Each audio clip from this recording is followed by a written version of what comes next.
the Monday night Billings City Council meeting. If it's passed, it would add 14 new full-time positions to the city government. The proposed budget is worth about $464 million and would spend $1.3 million from the city's reserves. The new positions would be spread across city departments, like legal, public works, and code enforcement. The proposed budget would add a public information officer, paralegal, code enforcement supervisor, and other positions to the city payroll. Also at the council meeting, members will hear a second reading of a public safety mill levy that would bring in an additional $7 million to the city. That money would be aimed at growing police, fire, legal, and code enforcement departments in Billings. The proposed levy would require the owner of a Billings home worth $217,000 to pay an additional $100 per year on their property tax bill. If the second reading of the public safety mill levy passes, voters will have the final say in an election scheduled for November 2nd. Reporting in Billings, Mitch Laggy, MTN News. And Mitch will have more on the council meeting and the budget vote tonight at 10. All right, turning to Chief Meteorologist Ed McIntosh in the Weather Center. We're expecting more high heat, but that's kind of been the theme for this month. It sure has. The month of June right now, based on the average temperature, is the second hottest June that we've had since we started record keeping back in the 1930s. In fact, it's been over 8.5 degrees warmer than normal. Our hottest day so far this month, 105 degrees. Our average daytime high at 88, and our overnight lows have been cool enough. At least we're back down into the 50s, and we're able to cool the homes down a little bit. But here's the trend as we start getting into the weekend. We're going to run about 10 degrees warmer for both the daytime highs and the overnight lows. So not only will we have those hot afternoons we've had off and on through the month of June, but the overnight temperatures don't drop off as much, and that means it's going to be a lot harder to cool down homes first thing in the morning and to take in those outdoor activities early in the day. Forecast details coming up in a little bit. Well, the threat of wildfires remains high across the state. Muscle County saw that firsthand over the weekend when a large fire broke out Saturday. In response, the county is moving into stage 2 fire restrictions at midnight tonight. That means, among other things, no campfires until further notice, no outdoor smoking except in an area that is at least 3 feet in diameter and cleared of flammable materials, and fireworks are banned on county and private property. Individuals in violation could face a $5,000 fine and organizations up to $10,000, as well as jail time and being held liable for any damages. Fireworks may be in short supply this 4th of July, which isn't necessarily a bad thing with such a high risk of wildfires, but it's not good for the people who make their living selling them. Q2's Shaquille Kozart met up with one local retailer to see just how it's affecting their business. Just like around the country, people in Billings are noticing a firework shortage. And with the big day approaching in just under a week, what does that mean for big fireworks shows and consumers here locally? Supposed to be a 65% fireworks shortage in the whole United States, which I think is coming true. If you look around the city of Billings in Montana, you'll see some stands that are from nationwide companies like TNT and that. They don't get as many fireworks in their stands, and their stands don't look as full. George Rickenback has been in the firework business for over 21 years, but he says this year things are looking a bit different. His warehouse that he keeps fireworks stocked is looking a bit low of inventory, and many of the orders that he placed last July have yet to arrive. When I'm saying low on stock, I might have 2 cases of one kind, where I got 40 or 50 cases. Rickenback said the shortage has made it hard for customers to get the fireworks they want. Yeah, they all want assortments, but I don't have any. They're stuck on containers. Assortment packs and artillery shells and 500-gram cakes, the bigger cakes, is what mainly goes out of here. But individual consumers aren't the only ones feeling the effects of the shortage. Rickenback's brother Todd, who runs Metro Park and other fireworks shows around town, says he's also had to make some changes. Supply was a little bit tougher this year. Our product, most of it comes from China. They were shut down for a while. Getting the product over here has gotten much more expensive, as well as being able to get it over here. But Rickenback says that while some shows around the country have had to shut down due to the shortage, the show will go on in Billings. We do have the product out here, but we did have to pay a little more for it, and we're still going to put on good shows. Reporting in Billings, I'm Shaquille Kozart with MTN News. Rickenback said they are now paying 20% more to supply their show with fireworks, which comes out to be a significant cost over last year. Up next on tonight's MTN 530 News here on Q2, a Montana basketball legend is back home. We'll hear from First Lady, Grizz assistant Jocelyn Tinkle coming up in just a bit. Hi everybody, Scott Breen up in Lewistown with people helping people out here on the golf course. Coming up, I'll show you why one local tournament carries so much weight for youth sports in this town. From Montana's news leader, you're watching the MTN 530 News. Good people are making a difference for the youth sports community 130 miles north of Billings. Scott Breen shows us how in this edition of Positively Montana. Well, here in Lewistown, there's a rich summer tradition of going to bat, so to speak, to keep local youth sports thriving. And it all starts right here on this Pine Meadows golf course. This is Murray Bromwell, who spent 7 years as a defenseman in the National Hockey League.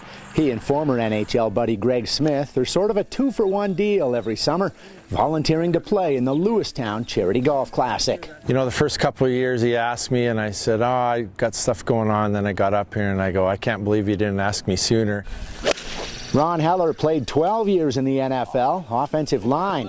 He's not the best celebrity golfer in the field, but he may be the best storyteller from those NFL days. The whole drive up here, I'm thinking, I got to come up with some new stories. I got to tell some stories that somebody hasn't heard. But apparently I talk a lot and they've heard them all. So anyway, I keep getting asked to repeat them, and I will. Heller says he's over 20 years into this tournament, but it started almost 40 years ago as the Jim Perry Celebrity Classic. Lewistown's Jim Rutherford is a big reason it's still thriving. Jim Perry was a good friend of this Hank Hansen in town, and they went out to Legion Park, and Jim said, well, you guys need to get a better Legion field. And so he is one that actually started, and all money all went to the Legion. As local residents showed more interest, they also brought more ideas on where else tournament money might help. Always focused on youth sports and venues around Lewistown. You know, and back then we would only get maybe $3,000 or $4,000. Last year we donated back $11,000. And through the years, it's transitioned from national to mostly Montana celebrities. Frank Thompson explains why. Jim was kind of aging a bit, the tournament was aging a little bit, and so we decided to come up with a new idea. It costs so much to fly all the celebrities out here. We weren't giving much money back to the community, so. Montana sports people who have done wonderfully in the world of sports. So we kind of put feelers out around the state and found a lot of folks that were willing to donate their time to come up here and help us out. College coaches and athletes, newspaper writers and sportscasters, including Brent Musburger, Major League Baseball, NHL and NFL players. Heller even dragged in his Super Bowl winning buddy Jim McMahon, quarterback of the Chicago Bears. If you're wondering where this tournament rates for celebs, Heller was invited by friend and NFL offensive coordinator Marty Mornhinweg to attend Mornhinweg's induction to Saturday's Montana Football Hall of Fame, and he had to decline. I worked with him with the New York Jets, and I think the world of him, and I really wanted to be there to support him, but I already committed to come here, and this is something that I've been coming to since 1998. PGA player Tom Weiskopf stopped by a couple years ago and even helped redesign this difficult par 3 sixth hole at Pine Meadows, saddled with a giant tree in front of the green. And Tom said that he'd never played a par 3 dogleg right. So we left the tree, but we've expanded the green. Now they estimate a dozen venues benefit from this tournament, including this high school softball complex, also housing Montana's Softball Hall of Fame. They're seeing improvements to the swimming pool, water slides in the nearby skate park, the ice rink, and the Golden Eagle High School golf program. Naturally, the Legion baseball field is also greatly improved, and this is construction on a new soccer field southwest of town. Golfers even chipped in for this new town pavilion, which celebrated its grand opening with food trucks and live bands just Saturday, coincidentally the same day as this year's Charity Classic. If you were to guess it through the years, almost 40 years, how much you guys have kicked back to the community? It's probably $500,000. But ultimately, kids are at the heart of this tournament, and that's why a lot of these same sponsors and players are as well. Brings me back to when I was growing up and all the people that helped me out to get where I was going. We all played as kids. I was in organized sports when I was 7 years old all the way through. Money's a big issue, and if you could give a kid a break by supplying some equipment and stuff like that, it's a good cause. At Pine Meadows in Lewistown, Scott Breen, MTN Sports. Well, Scott tells us they're still tallying the final numbers, but it's likely the golfers raised at least another $10,000 at this weekend's tournament to pump back into Lewistown's youth sports community. All right, up next in weather, to paraphrase Paul Revere, the British thermal units are coming. Ed explains with his full 7-day forecast coming up right after the break.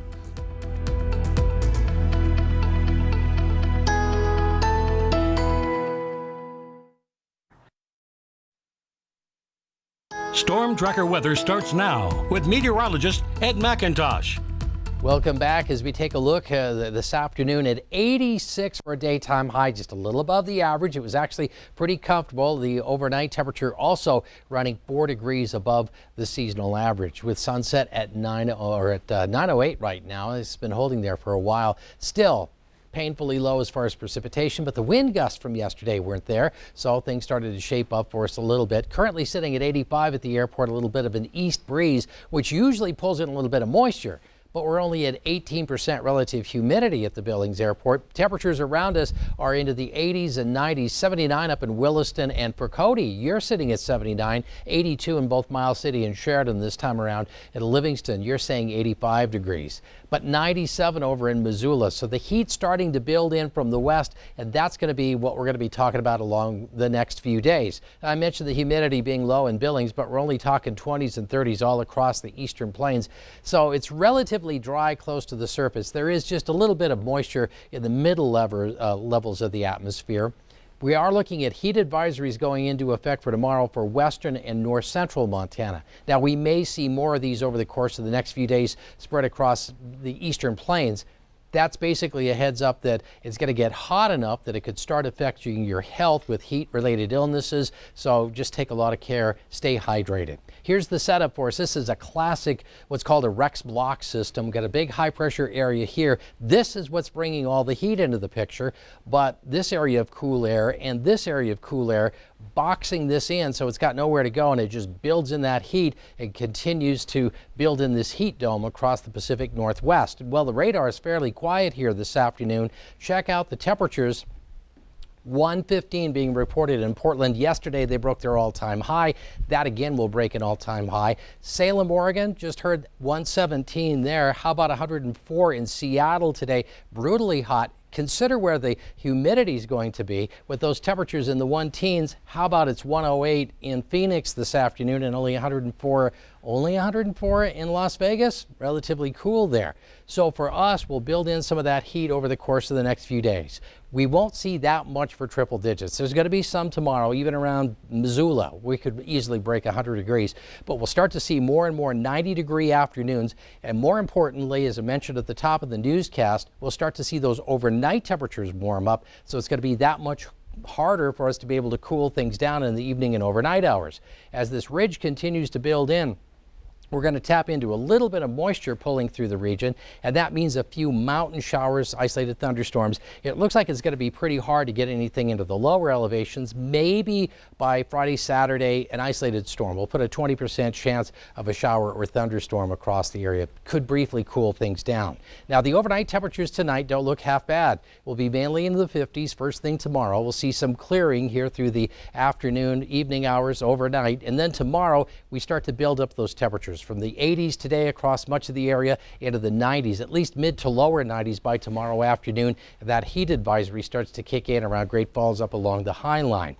Triple-digit temperatures possible from Missoula up into the Flathead Valley tomorrow. A lot of 90s across the eastern plains, 80s to 90s for you in northern Wyoming. So for Livingston, Cody, looking at temperatures 80s, 90s pretty consistently. We could be closer